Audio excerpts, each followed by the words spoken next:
Halo telur, selamat datang di Media United, channel fans MU paling netral. Menang dipuji, kalah dibully. Di video kali ini kita tidak akan membahas kekalahan Manchester United kemarin saat melawan Brighton. Ya, percuma, mau bagaimanapun tetap kalah.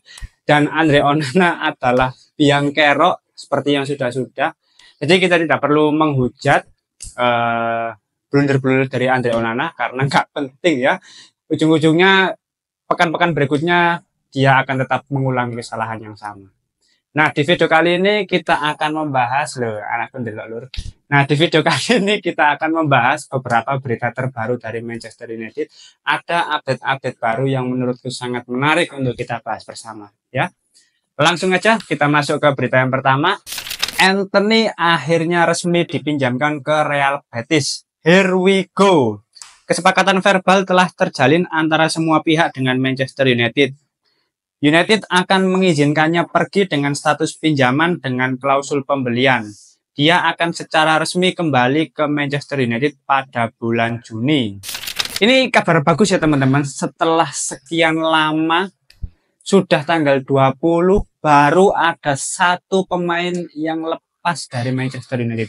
Itu pun dengan status pinjaman ya. Anthony akhirnya ke Real Betis, ke klub asal Spanyol. Dengan kewajiban membeli menurutku harusnya memang seperti itu karena ya kalau misalkan hanya dipinjamkan tidak ada klausul kewajiban untuk membeli ya percuma menurutku ya teman-teman ya. Karena apa ya, secara performa menurutku sudah menurun jauh Anthony, dan kita semua berharap dengan kepindahannya ke Real Betis ini Anthony bisa kembali mendapatkan kepercayaan dirinya, bisa menunjukkan lagi kualitas individunya sebagai pesepak bola profesional. Dan aku berharap kalaupun nanti ada klausul kewajiban untuk membeli, angkanya cukup lumayan, meskipun pasti akan turun drastis dari angka ketika Manchester membeli Anthony, tapi paling tidak tambahan dana itu bisa digunakan untuk Manchester United dalam pembelian di musim panas mendatang. Ya, selamat ya buat Anthony ya. Akhirnya kamu bisa lepas dari tekanan media, tekanan dari para fans Manchester United, dan kamu bisa main lebih lepas saat bersama Real Betis nanti. Silahkan acak-acak La Liga itu. Kamu akan memiliki pesaing yang sangat kuat. Ada Mbappe, ada Lamine Yamal. Itu nanti yang akan menjadi pesaing utamamu. Nah, God Anthony siap mengacak-acak La Liga, luar biasa. Tapi kita semua harus apa ya, tetap mensupport lah. Mau bagaimanapun yang terjadi di masa lalu biarlah terjadi, karena ya selama dia bisa menunjukkan lagi performa terbaiknya ya itu akan menjadi hal yang bagus. Karena karirnya sebagai pemain sepak bola tentu masih panjang, pemain ini juga masih muda, menurutku akan sangat disayangkan kalau Anthony dengan klub barunya ini bersama Real Betis tidak bisa mengangkat kepercayaan dirinya. Oke, selamat Anthony, kamu layak mendapatkan kesempatan kedua bersama klub barumu. Oke, kita masuk ke berita berikutnya. AC Milan sedang mempertimbangkan langkah peminjaman untuk Joshua Zirkzee, Rasmus Højlund, dan Joe Felix setelah menerima kekalahan dalam upaya mereka mengejar Marcus Rashford. Di sisi lain, Manchester United harus merekrut seorang penyerang sebelum mengizinkan para pemainnya pergi dengan status pinjaman. Oke, gini ya teman-teman ya, melihat situasi yang ada, memang kalau kita melihat kondisi dari AC Milan ini kan dia tidak mungkin merekrut Marcus Rashford. Pasalnya dia lebih memilih untuk mendatangkan Kyle Walker karena keterbatasan kuota untuk pemain berkebangsaan Inggris, aturan dari Brexit ya. Maka dari itu perlu ada solusi lain menurutku bagi Manchester United. Tapi kalau kita melihat berita terbaru tadi, AC Milan tetap membutuhkan tambahan penyerang baru. Dengan Rasmus Højlund dan Joshua Zirkzee bisa menjadi opsi yang bagus bagi mereka dengan status pinjaman. Tapi yang menjadi masalah adalah kalau semua pemain dipinjamkan, semua pemain dijual. Nah ini, lihat lagi anak dulu. Terus siapa yang bermain untuk Manchester United. Tadi sudah satu pemain ya, Anthony dilepas. Nah, otomatis ketika Anthony berhasil dipinjamkan ke Real Betis, Ruben Amorim pasti menuntut manajemen untuk mendatangkan pemain baru. Karena kalaupun nggak ada pemain yang dijual, ini kedalaman skuad aja masih miris gitu loh. Apalagi kalau ada pemain yang sudah terjual, sudah berhasil dipinjamkan. Kalau ada pemain-pemain inti yang cedera, siapa yang akan gantiin? Pemain akademi pasti mentalnya jatuh karena tekanan yang diterima akan terlalu besar. Otomatis di sisa waktu sekitar 12 harian ini ya, Manchester United harus bergerak sangat cepat untuk mendatangkan pemain baru, terutama di posisi wingback ini ya. Oke lah, Anthony kan sebagai pemain rotasi ya, ketika Amad Diallo ditarik keluar atau menggantikan posisi dari Noser Mazraoui. Tapi kan tetap perlu adanya kedalaman skuad yang stabil, yang sesuai, bahkan setara. Dan hal itu yang masih belum ada di Manchester United. Nah, kembali lagi, kalau misalkan Rasmus Højlund atau Joshua Zirkzee, ya tetap butuh penyerang baru. Pasalnya pemain-pemain yang sedang diincar Manchester United ini apa ya, kayak gimana ya? Bikin video sambil diliatin anak itu, sambil ngelamun tuh kayak gimana gitu. Masuk di kamar. Pasalnya pemain-pemain di lini serang yang sedang diincar Manchester United itu juga apa ya, satu persatu sudah mendapatkan klub baru gitu. Katakanlah Randal Kolo Muani sudah merapat ke Juventus. Victor Osimhen mana mungkin bisa didatangkan Manchester United di bursa transfer Januari. Victor Gyökeres juga tidak mungkin sepertinya. Nah, sedangkan kalau pemainnya dipinjamkan terus siapa? Zirkzee sama Højlund aja masih belum terlalu nyetel gitu loh dengan skema Ruben Amorim. Kalau misalkan dipinjamkan, ya gimana? Nggak punya pemain di lini serang. Kayak Arsenal lah nanti kondisinya. Udah pemainnya ini masih belum nyetel dengan skema Ruben Amorim. Ditambah lagi skuadnya sangat terbatas. Malah mau dipinjamkan. Ya kalaupun dipinjamkan ya harus benar-benar bergerak cepat. Asli. Ini lini serang ini masih menjadi PR terbesar ya bagi Manchester United. Kalau dipinjamkan ya gimana? Nggak butuh lini serang, ya nggak usah main sepak bola, cuy. Main engkle aja. Kabeh pemain didol-doli, wis. Gak fokus bal-balan. Dodol gubis aja nang pasar ya. Nah, mari lihat dari situ, sekarang lihat di situ. Masuk kamar lah enak ngombe-ngombe susu. Ya, dadah. Tapi kita lihat aja teman-teman ya, di beberapa hari mendatang ini, kalau misalkan benar-benar dipinjamkan Joshua Zirkzee atau Rasmus Højlund, menurutku akan sangat disayangkan. Karena ya meskipun secara performa masih naik turun, di beberapa pertandingan terakhir itu Joshua Zirkzee sudah mulai bagus gitu, sudah mulai bisa beradaptasi secara perlahan. Bahkan dia lebih cocok sebagai pemain false man gitu loh. Mirip-mirip seperti Berbatov lah, tapi ya versi KW5 ya. Nggak sebagus Berbatov masih gitu loh. Karena kalau kita lihat tipikal Zirkzee ini kan bukan striker murni gitu loh. Dia masih mau mundur ke lini tengah, bantu bangun serangan sebagai pemantul juga oke gitu. Lumayan progresnya mulai kelihatan. Justru Rasmus Højlund yang masih belum step up gitu loh menurutku di musim ini. Ya semoga meskipun nggak dipinjamkan, aku sih berharap masih ada pemain baru yang bisa didatangkan ya untuk lini serangnya, karena sangat PR ini. Sudah berkali-kali yang menjadi masalah utama itu selalu di lini serang. Kesulitan dalam mencetak gol itu masalah yang terus berlarut-larut di Manchester United setiap musimnya. Oke, kita masuk ke berita berikutnya. Direktur olahraga Napoli, Giovanni Manna, akan bertemu dengan Manchester United dalam beberapa jam ke depan untuk bernegosiasi mengenai Alejandro Garnacho. Napoli mungkin bersedia untuk mengeluarkan dana sebesar 60 juta euro atau 50 juta pound sterling. Menarik ini teman-teman ya. Setelah sekitar 20 hari proses negosiasi antara Napoli dengan Manchester United terkait Alejandro Garnacho kayaknya mulai menemukan titik terang. Pasalnya di awal-awal Napoli ini kan agak kurang ajar ya.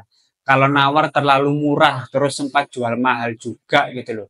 Kita tidak mau dipermainkan dengan Manchester United perihal harga. Kita sudah punya batasan harga yang sudah kita tentukan. Wah, kurang ajar, lama padahal habis jual Kvaratskhelia 70 jutaan gitu. Dan kalau kita lihat pemain Manchester United sebelumnya yang sekarang sudah berada di Napoli, ya yang terbaru ada Scott McTominay, ada Lukaku. Ini kan sangat bisa dimaksimalkan dengan baik gitu loh ketika berada di Napoli. Ya, kita tidak membicarakan performa ketika di Manchester United ya. Tapi kan bisa dikatakan bahwa pemain-pemain dari Manchester United bisa dibilang berhasil saat berada di Napoli. Maka dari itu Manchester United tetap bersikukuh untuk menjual Garnacho di angka 50 atau 60 juta pound sterling. Dan tampaknya pihak Napoli juga sudah mulai melunak. Karena apa? Karena Alejandro Garnacho ini permintaan langsung dari Antonio Conte. Alejandro Garnacho ini merupakan transfer impian bagi Conte untuk didatangkan ke Napoli. Kalau pelatih sudah benar-benar menginginkan pemain ini, wah, pihak manajemen harusnya mensupport gitu loh. Tapi ya menurutku ini harga yang wajar lah, 50-60 untuk pemain yang masih sangat muda seperti Garnacho, masih sangat potensial, masih bisa dikembangkan lagi kualitas individunya. Ya wajar harga segitu, apalagi ini jebolan akademi. Meskipun di Manchester United masih naik turun secara performa, ya di Serie A tentu pasti akan lebih bersinar. Kalau melihat perkembangan saat ini ya, kemungkinan di minggu ini harusnya sudah ada kesepakatan sih. Karena kalau aku lihat kemarin beritanya bahkan Antonio Conte sudah menghubungi secara langsung Alejandro Garnacho. Scott McTominay bahkan berusaha merayu Garnacho agar mau pindah ke Napoli. Wah, semua ini benar-benar memperjuangkan agar Garnacho ini bisa segera pindah ke Napoli. Nah, semoga masalah harga ini bisa segera disepakati ya. Kemungkinan minggu-minggu ini sudah here we go lah, harusnya ya. Harusnya karena kalau berhasil terjual, nah sisa hari sebelum deadline bursa transfer Januari ini Manchester United harus bergerak sangat cepat untuk mencari pemain penggantinya. Nah, ini kan yang akan menjadi masalah berikutnya. Oke lah, beberapa pemain sudah terjual. Beberapa pemain sudah berhasil dipinjamkan. Tapi untuk mencari pemain pengganti, nah, pemain-pemain baru yang akan menggantikan pemain-pemain yang sudah terjual, ini kan harus gerak cepat juga gitu loh. Minggu ini 50 juta pound sterling deal, here we go untuk Alejandro Garnacho ke Napoli. Semangat, optimis teman-teman ya. Kita tunggu kabar baik selanjutnya. Oke, kita masuk ke berita yang terakhir. Manchester United telah menjadwalkan pertemuan dengan Leeds di Italia terkait Patrick Dorgu. Tim asal Italia itu menghargai sang pemain tidak lebih dari 25 juta pound sterling. Sebenarnya kalau kita melihat Patrick Dorgu ini kan bukan pemain baru yang diincar oleh Manchester United. Pasalnya dari awal bursa transfer, Dorgu ini sudah dipandang sebagai target utama Manchester United karena melihat harga dari Milos Kerkez dan Nuno Mendes itu masih terlalu mahal. Ya seperti yang kita tahu Manchester United lagi pelit-pelitnya ya, jadi tidak mungkin membeli pemain-pemain mahal dan Patrick Dorgu ini salah satu opsi terbaik yang bisa direalisasikan oleh Manchester United dari sisi harga. Dan menariknya adalah kalau kita lihat kualitas dari Patrick Dorgu ini secara individu tidak perlu diragukan lagi, pemain yang masih berusia 20 tahun ini bahkan kalau aku lihat di sebuah data statistik dari 7 top Liga Eropa untuk pemain berusia di bawah 22 tahun, Patrick Dorgu ini berada di peringkat 1 dari sisi menyerang sebagai wingback kiri. Ini menunjukkan bahwa pemain ini memang sangat ofensif gitu loh. Dalam membangun serangan, dalam menciptakan peluang-peluang di sepertiga akhir.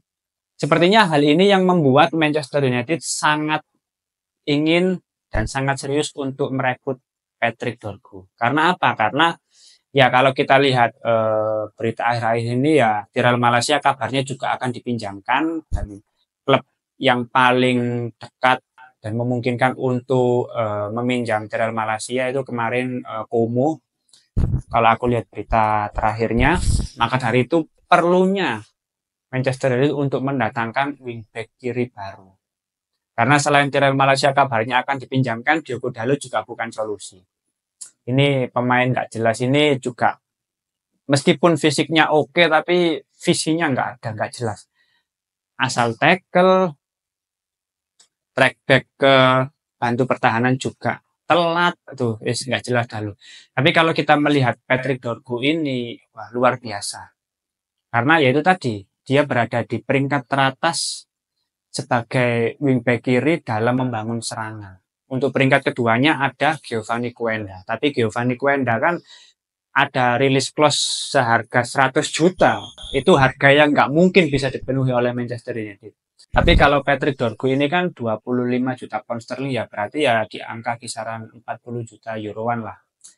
Ya masih cukup bisa dijangkau bagi Manchester United kalau sudah ada penjualan pemain. Karena ini posisi kiri ini posisi yang benar-benar riskan.